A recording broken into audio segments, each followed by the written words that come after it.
Hello and welcome to my retro watches. Well, I've got a different watch in front of us today. This is a Garrard watch. If you don't know Garrard, and many of you may not, these are basically the royal jewellers. I'll bring the box in here. So by appointment to the Queen, Goldsmiths, they are the Crown Jewellers, Garrard in London. Now this watch is quite an old one and it's from a colleague at my works. This was his father's watch and he got it for long service working for British Leyland of all companies, and unfortunately his father's recently passed and he found this in his possessions and it doesn't run, and he asked me if I could have a look at it because he now wants to wear it and of course remember his father from, and why not. So I've already made a start. I wasn't going to film this, I was just going to do it off camera really, just to help him out, but I came across a problem straight away. Plus it's a brand that is really cool, and what you notice about this watch to start with, it hasn't got a second hand, so it's quite unusual in my book, but I know that traditional dress watches I don't think were supposed to have second hands. Now, and what the problem was, if I turn it, was the crown. I've already removed this, by the way, as you can see. The crown was rusted solid and I could not gain access to the movement. The only way I could was almost sacrilege. I had to break the crown off, and that will now require hopefully some alum, which we'll set up later on, and we'll see if we can dissolve what's left in there to save the crown. It's no matter if we can't, because we can always buy crowns. It's whether of course I can get a stem.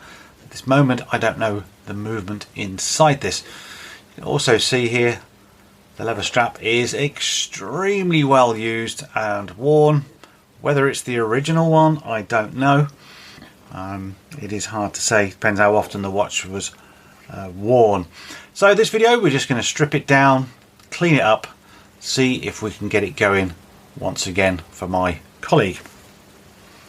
Need to remove the hands of course, and I can't change the hands due to the broken stem and crown.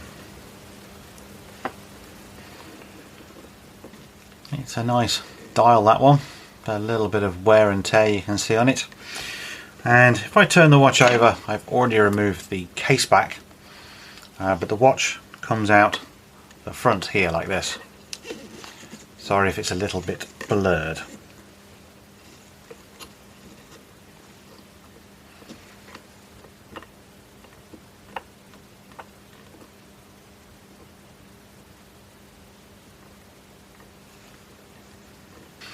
Well, movement's out. It's a nice little movement, and you can see the water ingress has got all over the stem, rusted right up to the winding pinion and the clutch. Hopefully the rest of the parts look okay or salvageable. It's whether first of all I can get that out, and then secondly whether I can get a replacement. I don't know the calibre yet. We'll find that out when we get on to the dial side, but we do see that it says 5,819. Don't know what relevance that is, whether that's the number of the movement itself or to some other reference. So let's start and get all of this off and see where we are from there.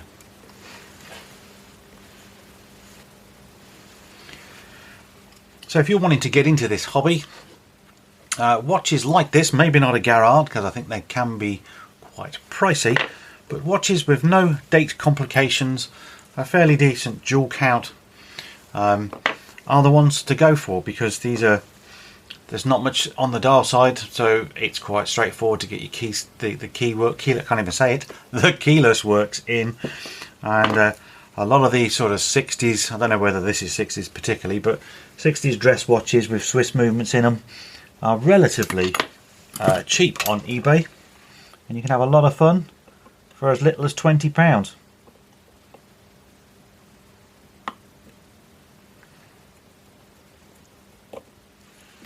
Because if there's one email I get a lot from people who watch my channel is, I want to get into watchmaking, how do I get into it, what do I need, what projects can I buy, and in many respects I should try and make a video of that. I am no expert though, I'm just a hobbyist, just a bit further up the ladder than anyone starting out. I can tell you, what I've done or the pitfalls that I've found. But predominantly I started on Seikos, and as you can see by my videos, I'm still on Seikos. I do love them. And the beauty with that particular brand is you can pick them up reasonably cheap. You will always find parts for Seikos, and you'll get a lot of enjoyment out of them. Whereas some of the Swiss stuff, parts might be a bit more expensive or a little bit rarer to get hold of, but equally just as much enjoyable. So here we got cannon pinion, minute wheel, pinion, yoke, setting lever, and the setting lever spring there, or the yoke spring, sorry, what we're talking about. Really basic. You can strip this down in literally, as I'm doing it now, in a matter of seconds, and I'll get a chance to use my cannon pinion, can't even say it again, cannon pinion remover. A great tool, found it on eBay, paid hardly anything for it, couldn't believe my luck. I've wanted one for years. So this is where it might get a little bit tricky, because again, don't know the extent of the rust damage, and I want to just try and get to that spring.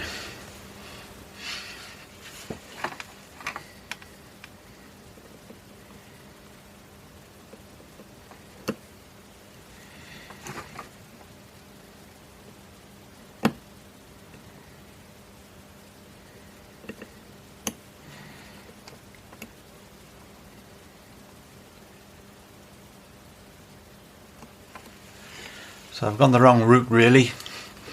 I was trying to take the yoke out rather than the spring. It seems really tight in there actually.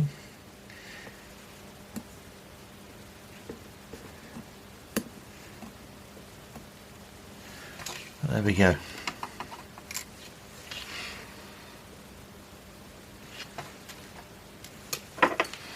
And now again we can see the extent of all that rust. It's all the way back here, isn't it? This is all solid.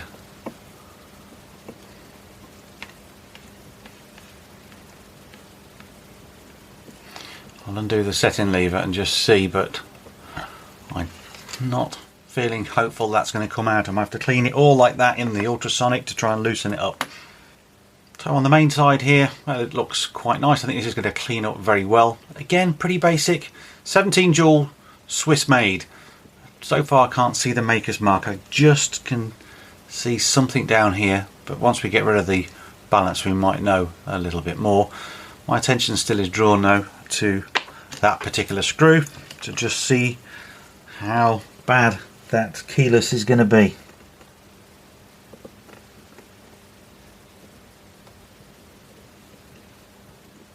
So the good news is I've just seen the setting lever drop off into the movement holder. And now look at that. Can you see? Watch is trying to run after all these years. It's funny, isn't it? All I've done is undo the setting lever and that was enough to get it have a little bit of go. And again, when I'm touching that, it's trying to run. But that, honestly, is absolutely solid. We can probably buy a stem. It's whether we can buy any of these other parts, and I'm hoping we can salvage them. So yes, going to leave that. Have to leave that in. Let's strip down the rest of it. Right, we'll get the balance off. Definitely reassuring to know that it's trying to run. What I don't know is how much wind is in the mainspring. Hopefully not a lot, because without the with the stem stuck as it is, there's not going to be an easy way for me to let it down unless I remove the crown wheel. Yeah, there might be a way. I'm just talking out loud now. We'll find out.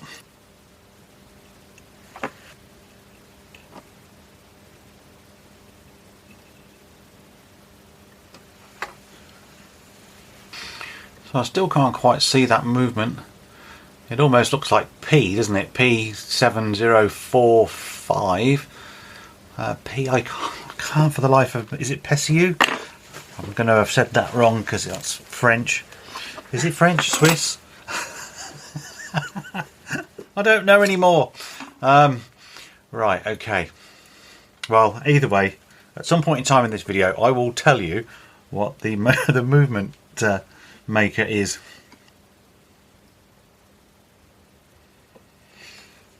The crown wheel's just about always a left-hand thread. It's nice on this movement. They haven't indicated that on the screw by putting 2 cutouts on it, or 3 cutouts, which should give you a better idea.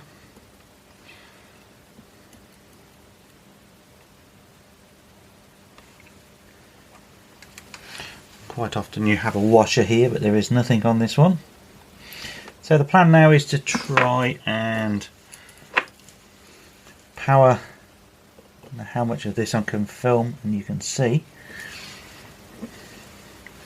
So I can just turn, it doesn't feel like there's any tension, to be honest. I can turn it, grab hold of the click, move it enough, yeah, and there's no power in that mainspring, which is a big relief, to be quite frank.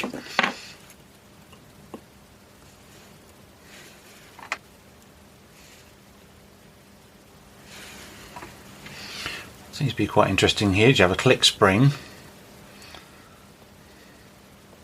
and the click part is underneath that plate. Confidently say I've never seen that before. Okay, bridge plate. I don't think the camera catches the colour of this movement well enough. It's a lovely sort of bronze colour, and I am a fan of coloured movements. The steel ones are all very well, they're easier to film actually, but a nice gold colour or bronze coloured movement just looks lovely.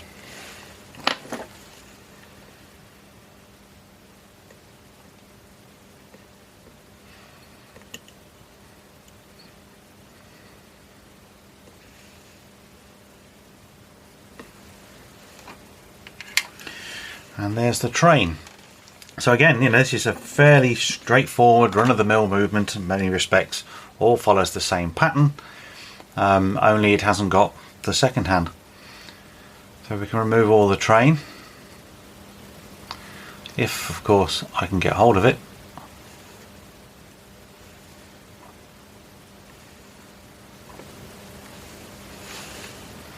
And now we can see that movement mark much more clearly. So it is P, and I will Google that shortly to remind myself which one it is. Now, there was a lot of service marks in the case back on this one, so my colleague's father clearly looked after this watch, and whoever's done it was pretty competent, because I can't see any scratches on the screw heads particularly, maybe over there.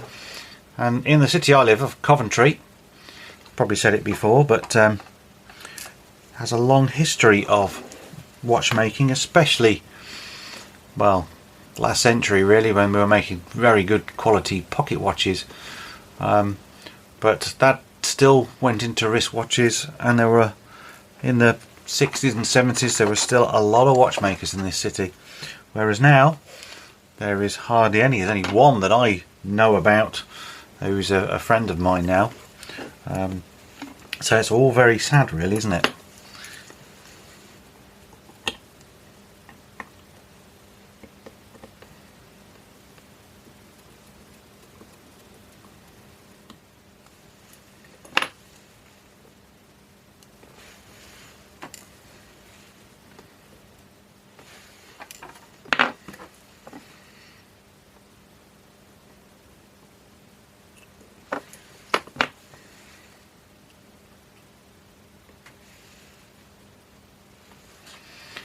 Just see a bit of tarnish and rust in there, and then that, which has been interesting for me, is just sits on a little post. That's cool. As always, can never grab a barrel to Tend to need a bit of roddy coat. And on removing that barrel, there's a bit of rust on the teeth, and the teeth look alright. Maybe not on camera, but they are. But the dirt and debris in there could be enough to be stopping the movement in itself.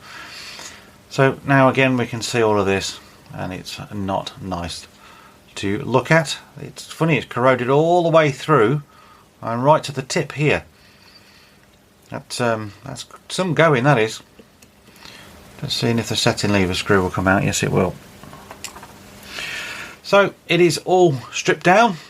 I'll research that, find out what that is, ultrasonic this for a bit to see if I can free any of that up, or put it in some releasing oil overnight. I'm not sure which yet, but there you go. That is the disassembly done. Just thought I'd quickly zoom in on the rust so you can see the extent of it, which is well, it is extensive, isn't it? Like I say, it goes all the way to the tip there.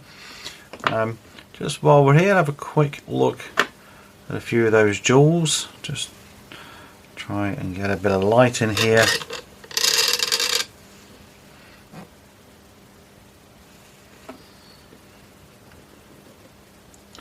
Yeah, they're looking okay, just a bit dirty. That's fine. Right, carry on.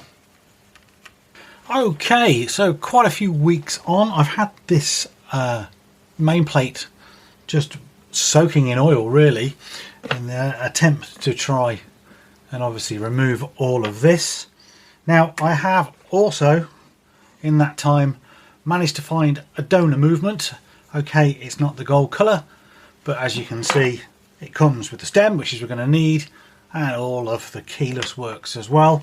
But I still need to rescue the main plate, and the only way I feel I can quite literally now remove that is a bit of brute force.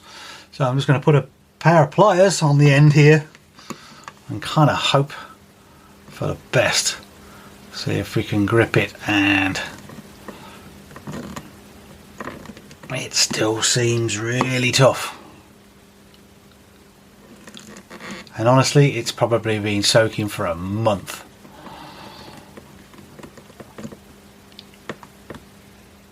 Wow, that is some pressure.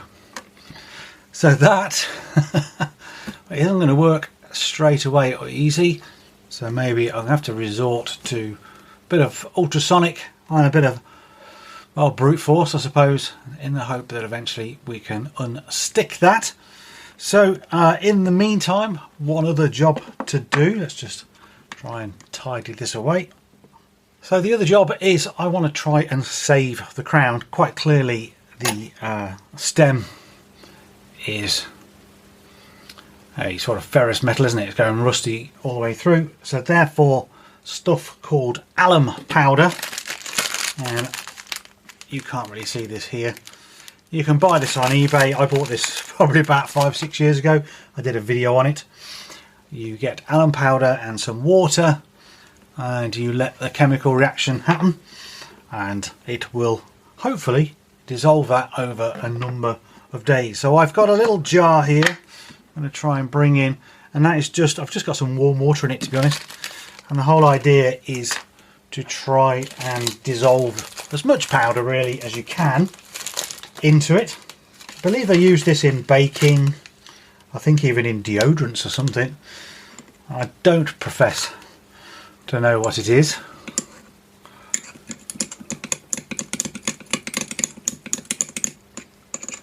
And because it's old, there's quite a lot of lumps in there, but I'm going to put loads in.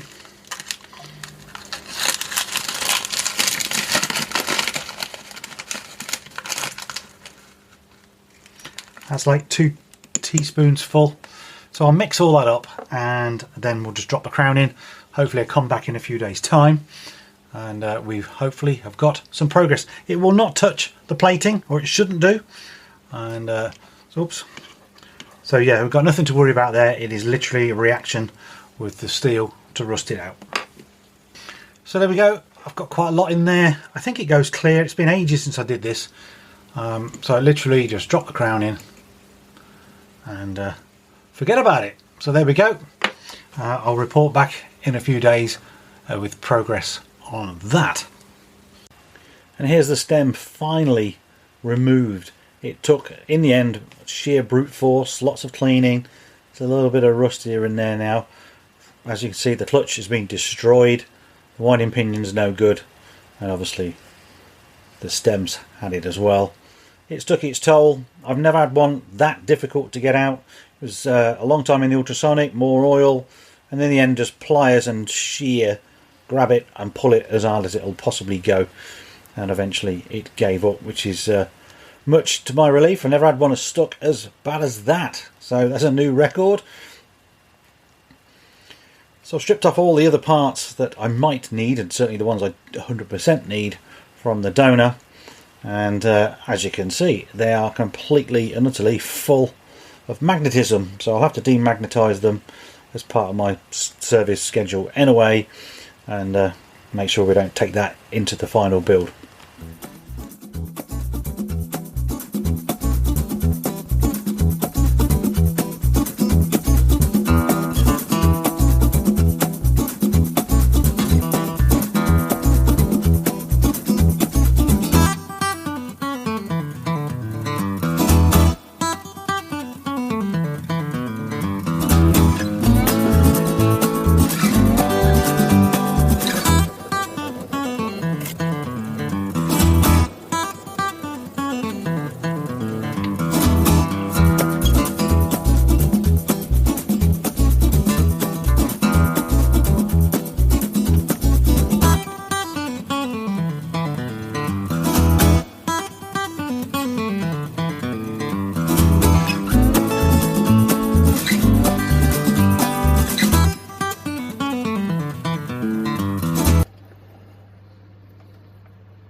Hi guys, we're at the halfway point of this build and soon to go to the assembly, but I just wanted to bring something very personal and make a tribute to my parents.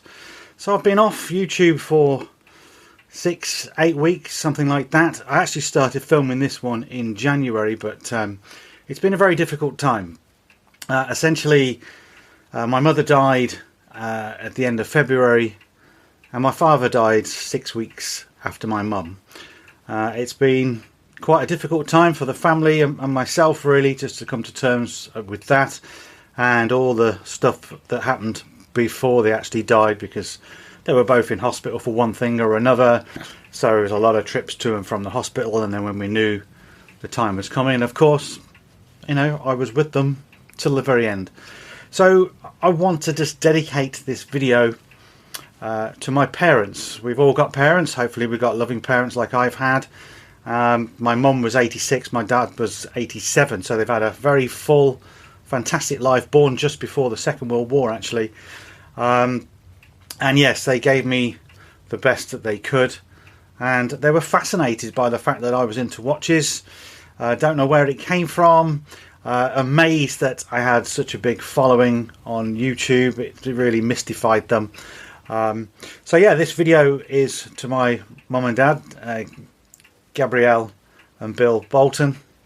May they be happy wherever they are, and I certainly miss them. Right, okay, let's get on with the build.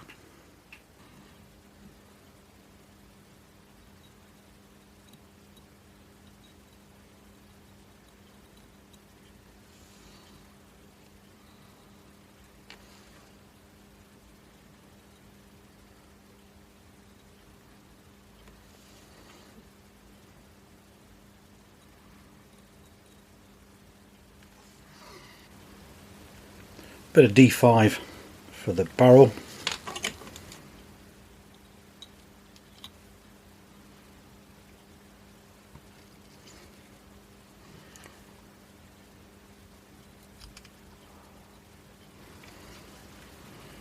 Now it's time for the train wheel bridge. Just trying to line up the screw holes to give me an idea of placement. And then of course we want all of the staffs and pivots to be lined up in the holes. And lucky for me, first time on this occasion. Sometimes it takes 20. A couple of screws just to hold it in place.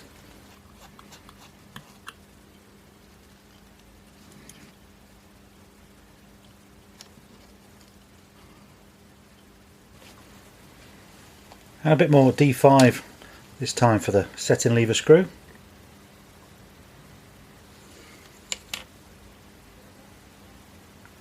And same again here, and that is for the click for the ratchet wheel, which sits underneath the bridge plate which I'm putting on here. This is the easiest bridge plate to put on. You haven't really got to worry about any pivots particularly, just the barrel arbor. There we go. Sits nice and snug. Again, 2 screws to hold that in place.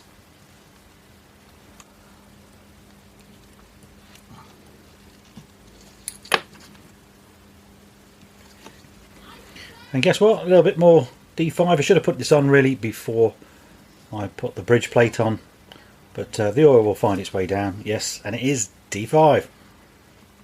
Now the click spring. It's pretty easy on this one. Sometimes these can be real fiddly. This is a low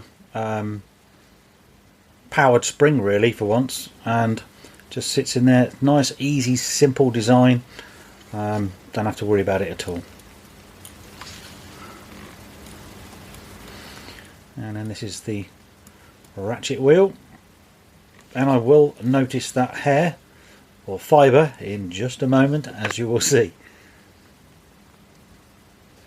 This is the trouble sometimes when you film these things. I can always see things in edit, can't always see things as they happen. My eyes aren't the best, and I'm usually hampered by cameras and lights and all kinds, and often fibres do find their way in. Yet more D5 here, and that's for the crown wheel. These are high or higher friction areas, and then I want to get a little bit of oil as well in just a moment on the inside of that for where the washer sits.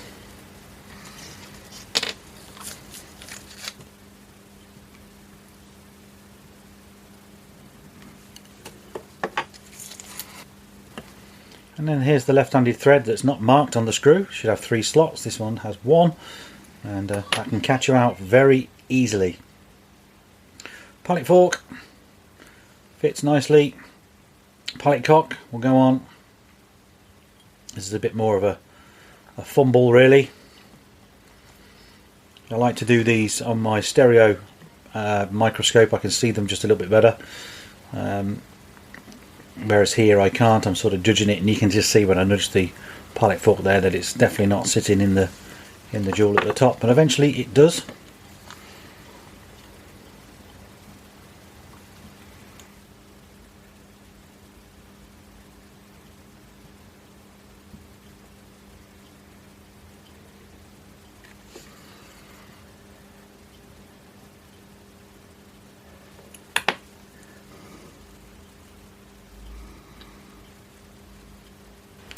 And the moment of truth, putting the balance on, then realise I've kind of got it the complete wrong way around. As you can see, I'm now going to twist the movement holder rather than risk anything silly, and get it into position.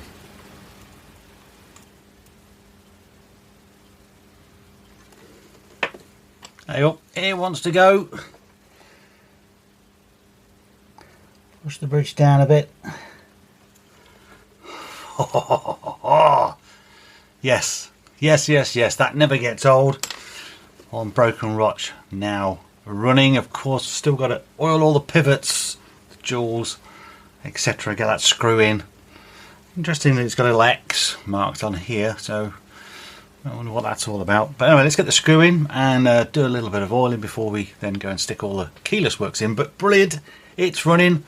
My colleague Jim hopefully now will get a working watch. And how poignant is that for him?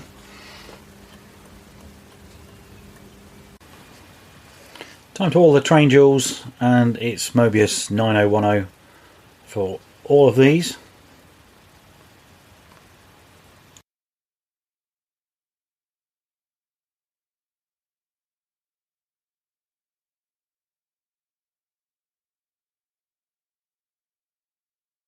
Now we have the inker block set in, so undo those little spring and you lift it up. Can be quite tentative. I think we've all had those when they fall out as well, and they're a real pain to get back in. It's a great design, but can still be a little bit nervy at times. And then here we go, just taking out the jewel and the jewel setting. Now it's all cleaned and oiled, and we drop it back in place. Carefully push the hinge back down, trying to keep it square. And then you want to get the little tangs underneath like that. It's best to just try and press them at the ends. Look, there you go.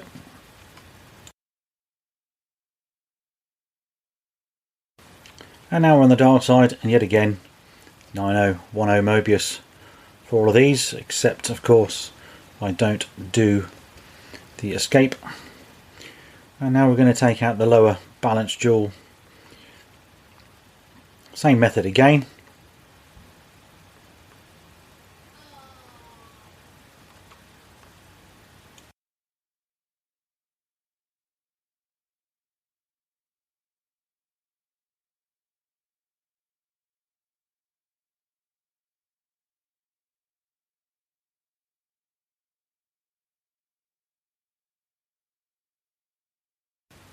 So that's the jewel out, and look at the setting. Look how dirty the setting is. And lo and behold, it doesn't want to come out either with a bit of Rodico. I'll give it a nudge with a pair of tweezers. And then it's free. That took a long time to clean, seconds for you guys. Actually had a hair on the inside of the setting underneath, and it took forever to clean it, and then eventually I had to get a pair of tweezers and tease the thing out. A hair in there would be a disaster. That would always cause too much drag on the balance, so it was a lucky, well, lucky I saw it, and even more lucky that I managed to get it out in the first place. Now we'll get ready for the keyless works. So it's cannon pinion first. You're always looking for the satisfying click. Minute wheel.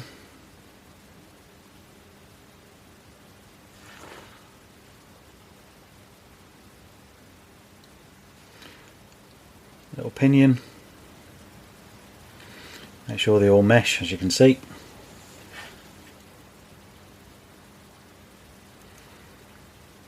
And that's the winding pinion. Now I've greased the winding pinion and the clutches. You might just be able to see it's a bit of blue grease. There you go.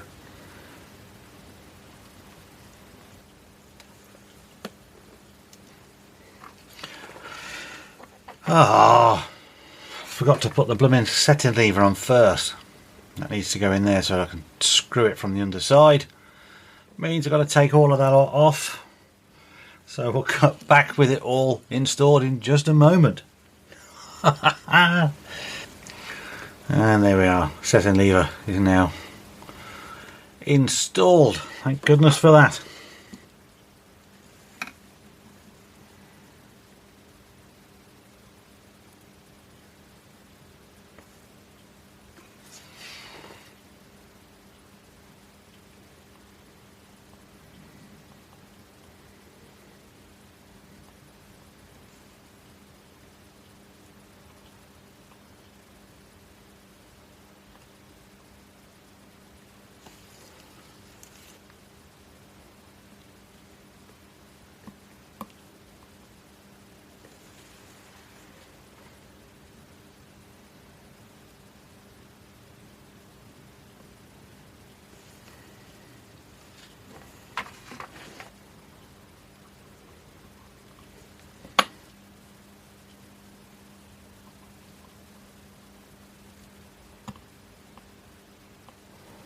And look at that. That's failed. Thank goodness I've got a donor. Just concerned now that perhaps this is in the wrong spot or something, but I don't know. Okay, well, let's take that off and put another one on. Okay, keyless works are finally in. Found the yoke had actually just overlapped the clutch a little bit, and that's what made it stick up and that last one to break. So let's go over now and have a look at the crown and how we got on with that.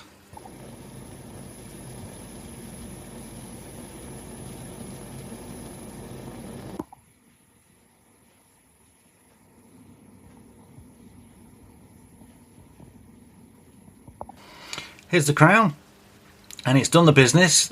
It's actually looking a bit better on my stereoscope than it is on here. The only problem is that this piece that surrounds it, I need to use some plastic tweezers if I've got any, small enough. This bit pushes down, and I can't demonstrate it. There we go. Look, see, so at one stage maybe there was a gasket in and around it or something, and then it's just all corroded away after what I've done. So why am I trying to save the crown? Well, I don't know, I think with all what I've been through as well just recently with the loss of my parents, this is the one thing that my colleague's father touched. He wound that every day and he wore this watch, and I don't know, it just feels a little bit more poignant. That's the thing he touched. So I will put the stem in and try it, and if it can sit flush then great. If it doesn't, well, we'll have to fit another one. It does need a quick blast in the ultrasonic as well, just to get rid of the old crap that's still in there as well. But that's all we can do. We'll try. I think many of you would probably just say put on a fresh crown. It's the most sensible thing to do. But I don't know, I just feel like I want to save it on this particular occasion. Here's the dial, and you can see there's had some water ingress, I think. Well, quite clearly with the rust on the crown earlier on. So bits have got in here and it's sort of delaminated. I can also see in the light there is a dent of some sort up here.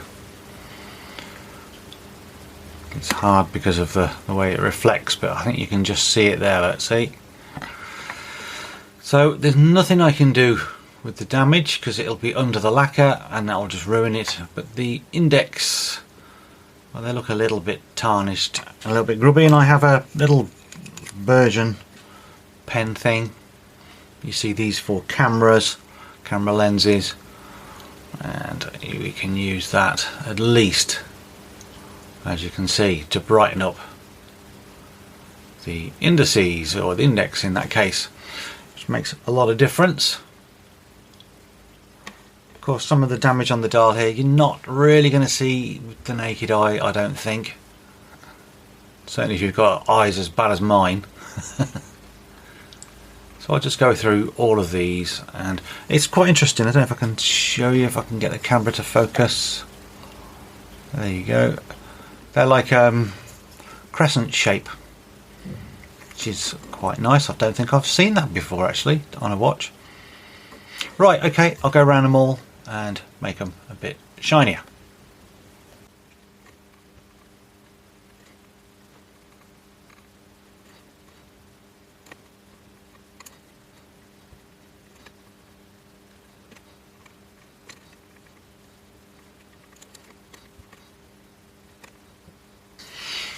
And we've got to do the same with the hands.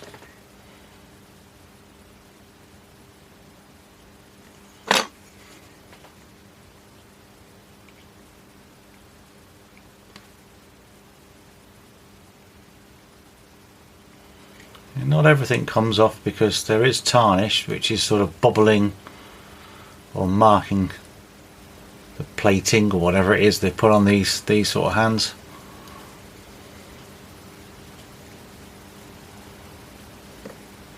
But it certainly improves them, even if it doesn't look like it does here. See this one swipe starts making it look better.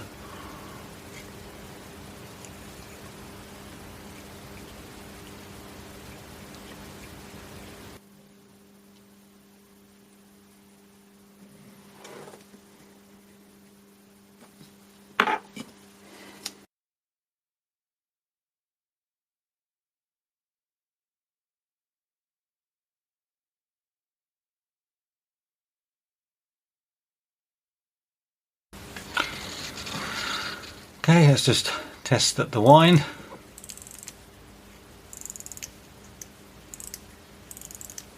That's absolutely lovely. Feels nice. Okay, I'll get it all cased up and we'll size the stem and go from there. Here's the crown, and you'll have to excuse this little bit of tarnish or rust actually. That's caused from me leaving it in the water solution that I had in the ultrasonic when I was trying to get rid of the alum salts.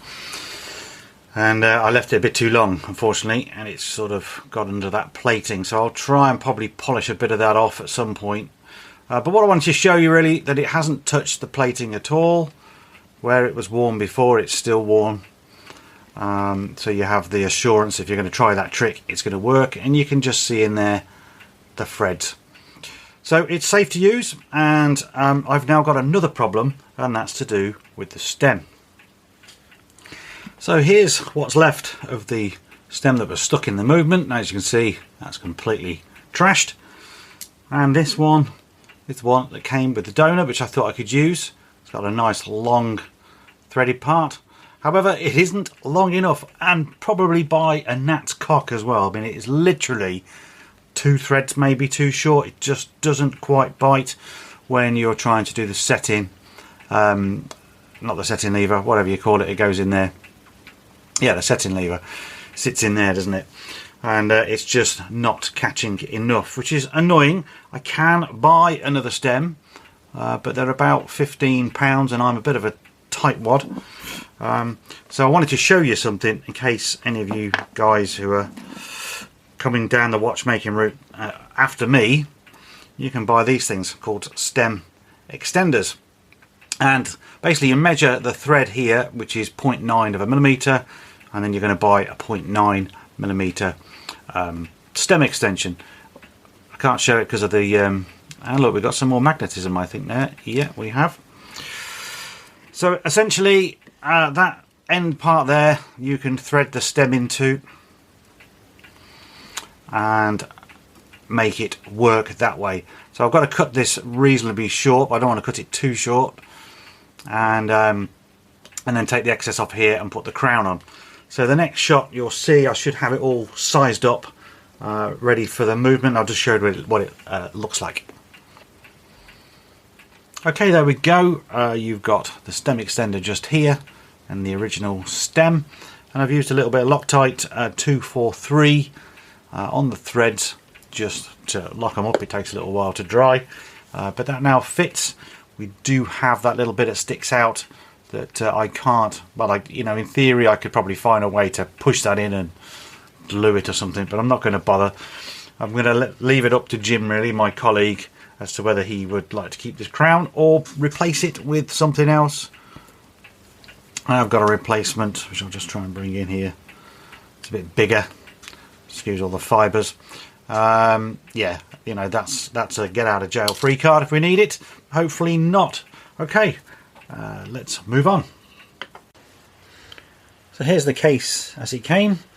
You can see it's quite tarnished. It's gold plated rather than solid gold. Wish it was solid gold, eh? That would be great for a long service watch, wouldn't it? So you just see all the grubbiness on it. I mean, my colleague's dad must have worn this forever. Here we go, that's it.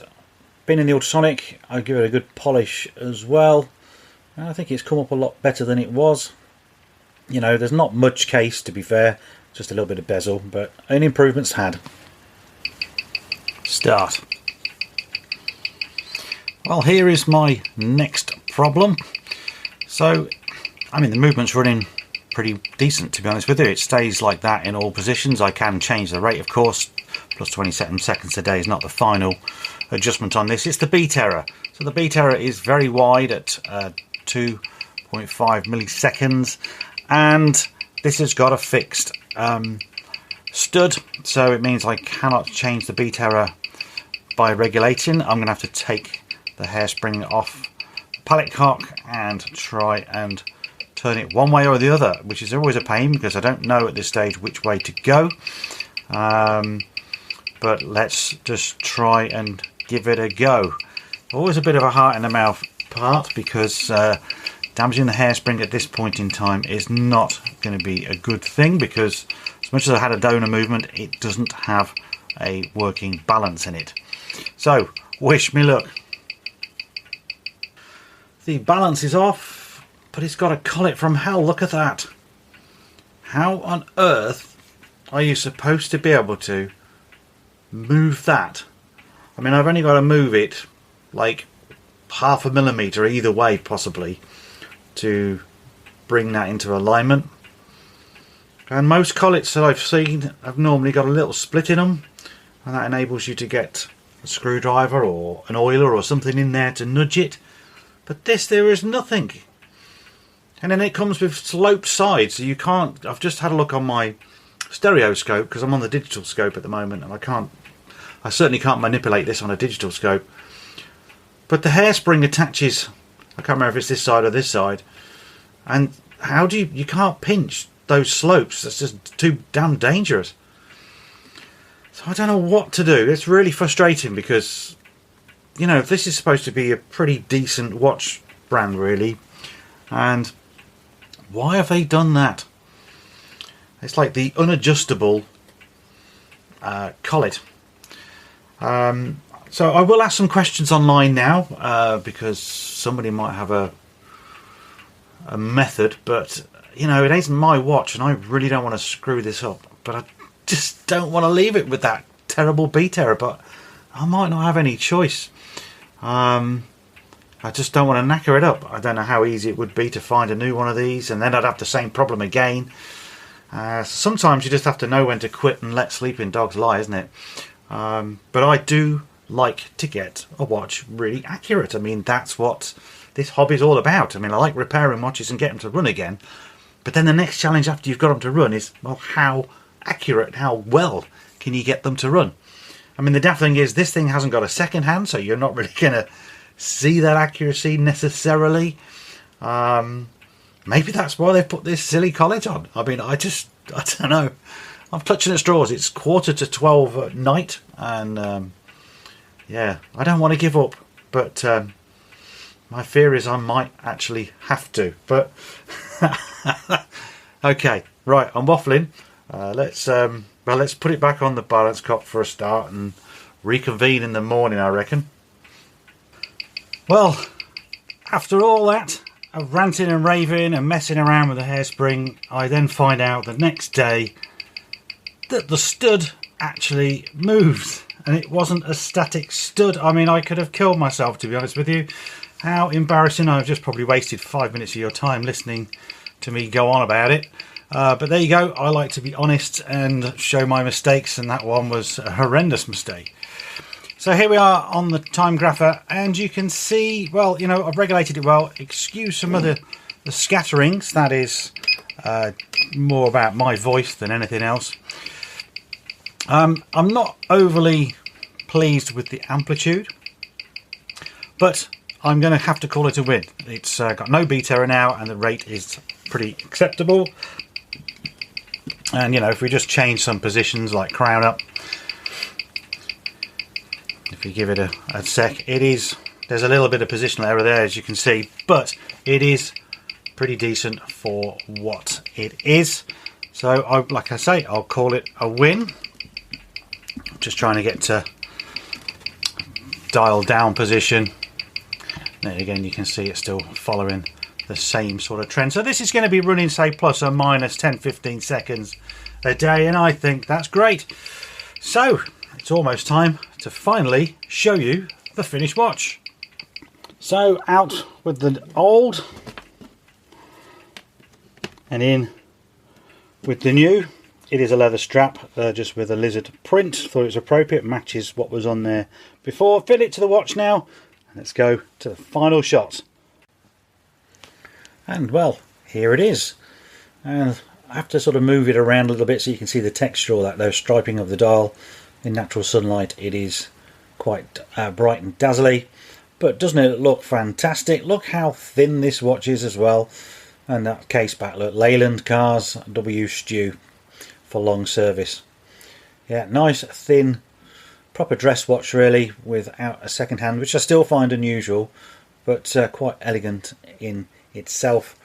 So yeah, really pleased with how it's turned out. I do hope that my colleague is equally thrilled with what he's going to get back. So that's it. If you've enjoyed this video, then please give me a like. That's all I ever want, really. It helps the algorithm, brings more people to the channel. Leave your comments below. I love reading them. I read every one, try to reply to as many as I can. If you're new to the channel and you enjoyed this video, then please hit the subscribe button. That really helps too. And that's it. If you want to help the channel in any way, if you go to my website, myretrowatches.com, there are some tool links there where there are affiliate links where you can buy something and I get a small kickback. You can also look at my watch collection. There's documents on there, service manuals, things like that I try to accumulate and offer to everybody for free, completely for free. And if you can't get enough of me there, then please head over to my socials. You can have a look at me on Instagram. I post quite a lot on there, either projects I'm doing, watches I'm wearing, that type of thing. So other than that, I will see you in the next video. Really hope you enjoyed this one. Bye for now.